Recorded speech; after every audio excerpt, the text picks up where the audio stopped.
I appreciate it. Victor, I'm going to hand to you. Thank you very much indeed. Thank you very much. And now, our traditional closing remarks to Chairman of the Board of YES, President Kwasniewski. Closing remarks. Mr. President, floor is yours.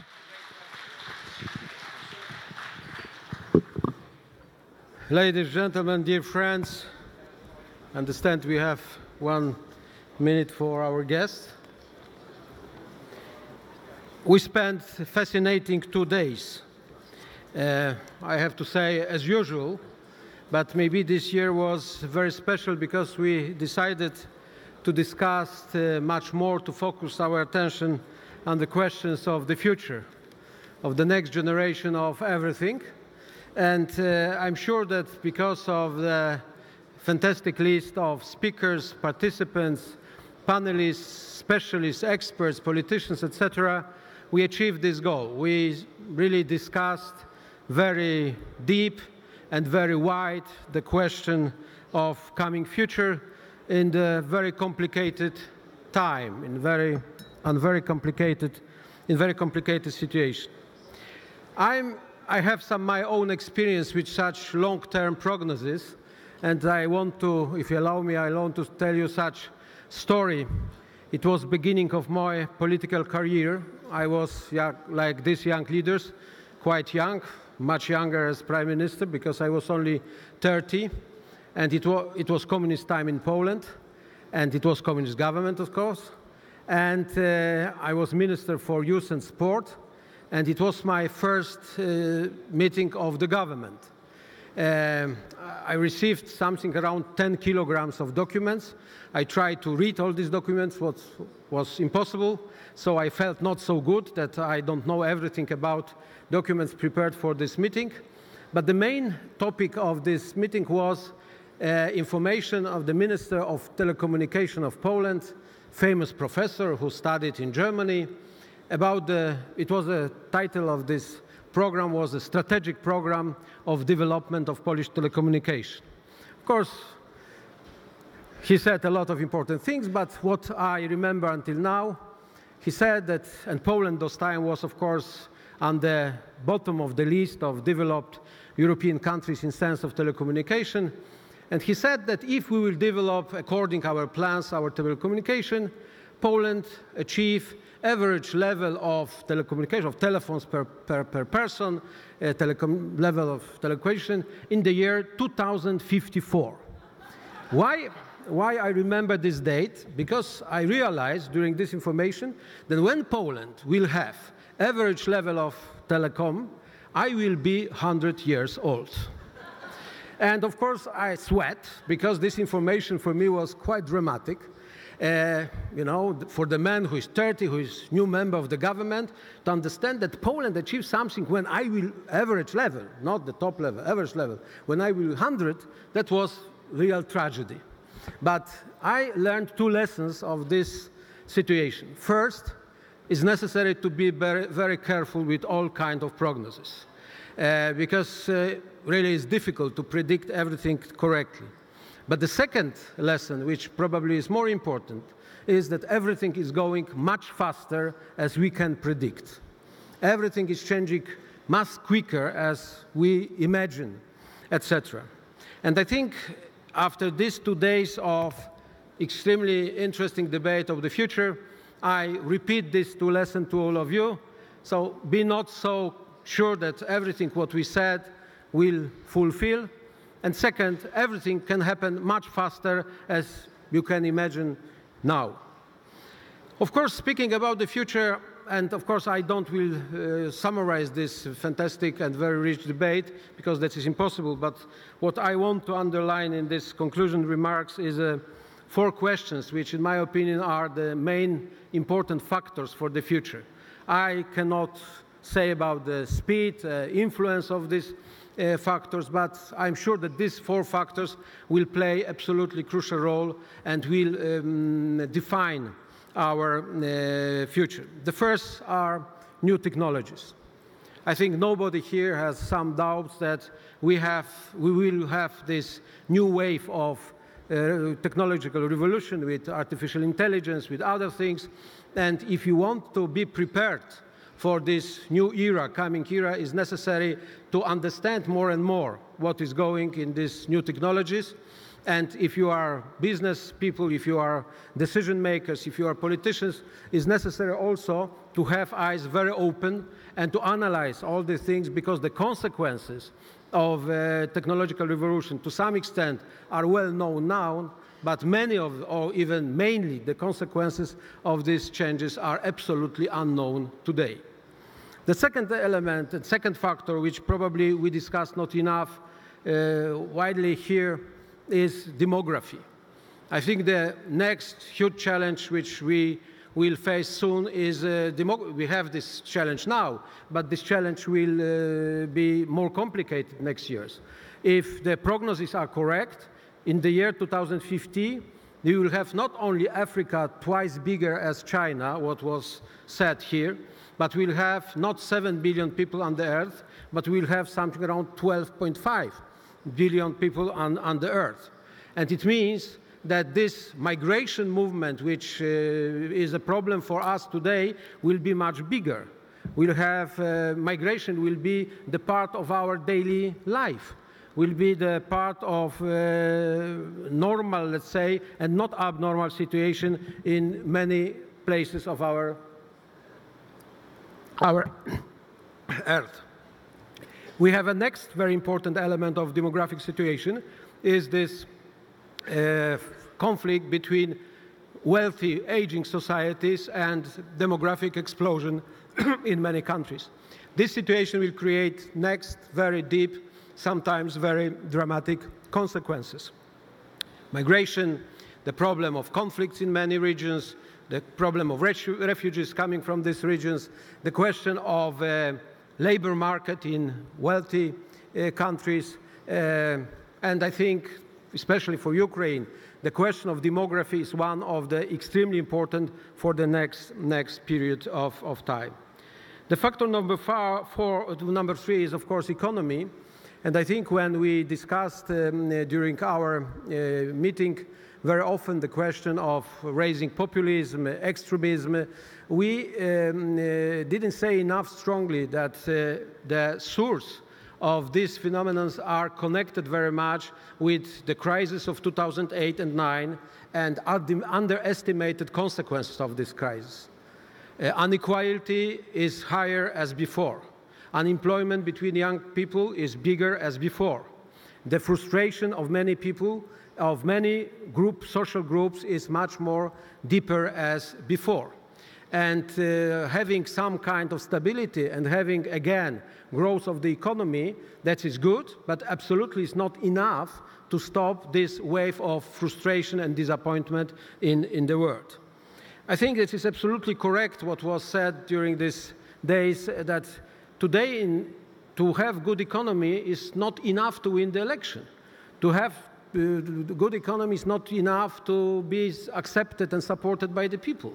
Today, to have a positive growth of GDP is absolutely not enough to see your people, your society happy with full acceptance for political forces. I think today is a really time to redefine the economical ideology or economical concepts, because I think the time when we believed, especially in this new commerce to market economy, that invisible hand of the market will decide about everything, this time is finished. Today we should discuss seriously about inclusive growth, about much more balanced growth, sustainable growth, everything what will give us much more stable situation in our countries. And finally, factor number four is, of course, politics. And of course, in this politics, we can observe easily crisis of traditional liberal democracy, raising nationalistic and populistic movements. And of course, I fully agree with some of speakers during our debates that the populism is came not with some famous names of politicians like Donald Trump or Viktor Orban or Jarosław Kaczyński in Poland. I think the real sources, the real background of populism is much deeper. That is what I said before. That is economy, inequality, unemployment, frustration, lack of perspectives, etc. And of course, my proposal to all of us is we shouldn't support populists, not at all, but we should listen populists. We should listen populists because sometimes they are right in some analysis of the situation and reaction of the people.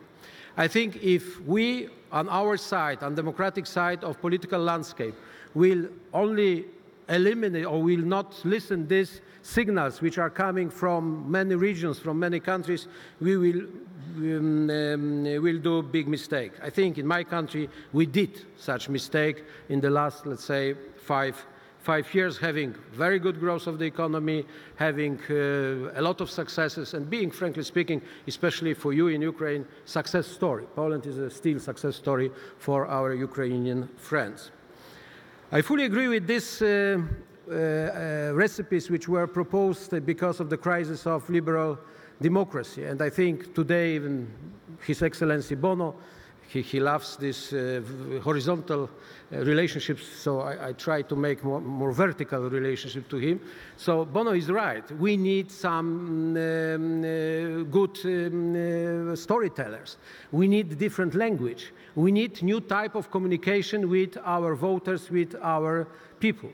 I think the political parties are in crisis, trade unions are in crisis, and traditional concept of politics in crisis because we lost communication. We lost the language which is enough straight, enough brief, and enough strong to explain what is our program and why they should vote on us. And I think we have to rethink our political actions. I think we have many elections in many countries. It will be very interesting to observe what kind of new approaches we will have, we will observe. But I think to understand is not enough to say that because we are right, because our values are stronger, because our democracy is the best what we can propose to the humanity, like Churchill said, democracy is not the best, but nobody has something better, but that is not enough. We need new language, we need new communication, we need new leaders, we need new confidence, we need new ties with the voters, especially this new generation of the voters, because old methods, they don't work vis-à-vis these people. And finally, last point, Ukraine. Of course, Ukraine is a fascinating country as usual, and last years were very interesting. We discussed Ukrainian problems during our conferences. This year, our conference, I had such impression, open political season in Ukraine for next 1 year. Because listening President Poroshenko and today 2 and question mark candidates, Yulia Tymoshenko, Grytsenko and Sława Wakarczuk, I think we understood that the season started, the season began. And of course, that is natural, that is very democratic, and I think what is really the best evidence of strong Ukrainian democracy is that really nobody knows who will win presidential election. That is a strong evidence of democratic system here. But what I would like as a friend of Ukraine, advocate of Ukraine since independence of Ukrainian state, what is my wish that should be democracy is democracy and we will have election, but would be great for all of us to continue all these positive things, what was done in the last years, especially vis-à-vis European Union, European integration, reforms of such sensitive questions as judiciary or fight against corruption, and of course change everything what is necessary to change because that is time for that, or even is too late for that, but is finally necessary to do. I think in Ukraine you can expect some real changes in the politics of your big neighbors, Russia. Discussion about Russia, about Putin, for me are very convincing because I don't expect. For sure Russia has today argument, even speaking with international partners, we will do nothing because Ukraine has presidential election end of March. But of course, on the Western side, I think and I hope that you will have not a change of the politics as well, despite the situation in Italy and the voices coming from Italy. So you will see very united, with a lot of solidarity, support for Ukraine, with sanctions against Russia, with financial and support for Ukraine, with intellectual support for your reforms, etc. But still, and I don't that you not very like it, but I have to repeat again and again, the most important, and it was also said during this conference, the most important is your homework. Your homework, because if we will say after great job of Prime Minister Groysman and others, that really we can say that reforms are much more advanced as before, that many elements of the situation in Ukraine change in a positive way. If we can say that for main reforms in Ukraine, main political forces are united and are ready to work on bipartisan platform for that, that would be very important information for all your friends in the world and will encourage us to continue this support for Ukraine. I hope that all such positive things happened. I'm sure that when we will meet next time in Yalta, next year in Yalta, but for sure in Yalta European Strategy Conference, we can say to leaders of Ukraine, let's say better, that we see the progress and we are ready to support this progress in the next years with such hope and such project that finally Ukraine will be part of European structures. To say that Ukraine will have interesting time is to say a very banal thing, because from the very beginning of Ukraine independence you have only interesting time.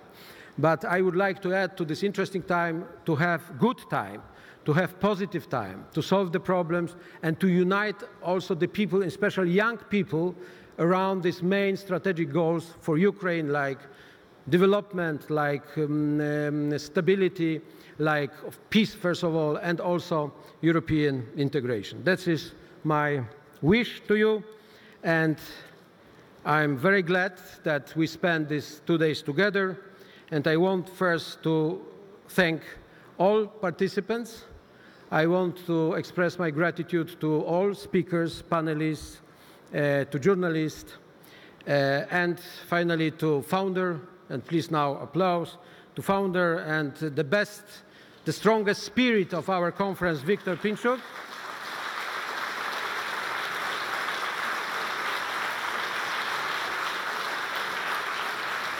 I thank YES members of YES board, Carl Bildt, Pat Cox, Stefan Fuchs, Andres Rasmussen, and Wolfgang Ischinger. Please applause for my distinguished colleagues as well.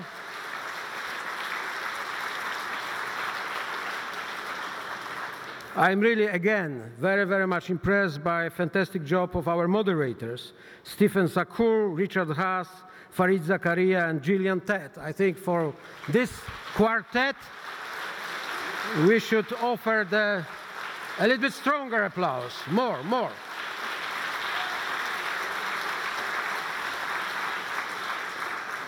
I tell you, having such fantastic person preparing this conference is necessary to know that without our team, without our friends, it would be impossible. So I would like to ask you for the applause for Chief of our team, Benjamin Loring.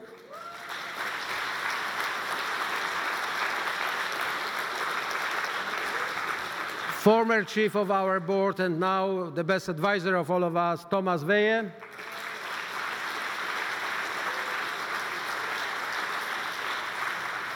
The real angel of our conference, Svitlana Kowalczuk.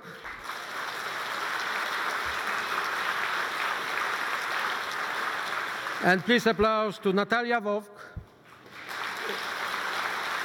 Jelena Rybałko, Björn Geldof, and many, many others. Friends, thank you very much. We appreciate your job very much, because without you it would be impossible to do all these things. Please applause to the fantastic job, long job, difficult job, to our translators. Thank you very much.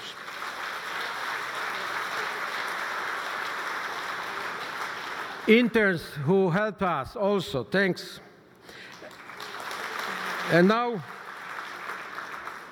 I ask for applause on the end of this list because I will speak about the partners. And the partners of our conference were Arawak Energy, Hillmont Partners, Lifesel Digital Operator, International Renaissance Foundation, Western Nice Enterprise Fund, and partner of Regional Civil Servant Sections, Ukrainian School of Political Studies. Thank you, all of you.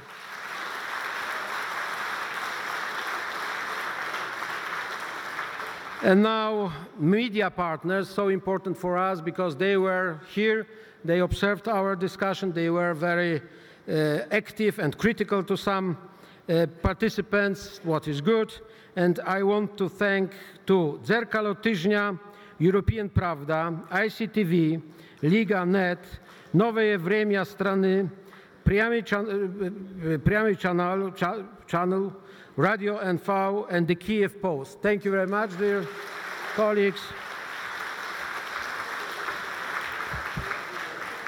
Well, we are a little bit exhausted, but I think not very much tired because the reception still is waiting for you. And I think we will go back to our countries, to our homes, much richer and with very, very positive energy because of the 15th fantastic YES annual meeting 2018. And I close this meeting, I invite you to the 16th annual meeting of YES next year in Yalta. But in any case, next year, thank you, goodbye. Have a safe trip.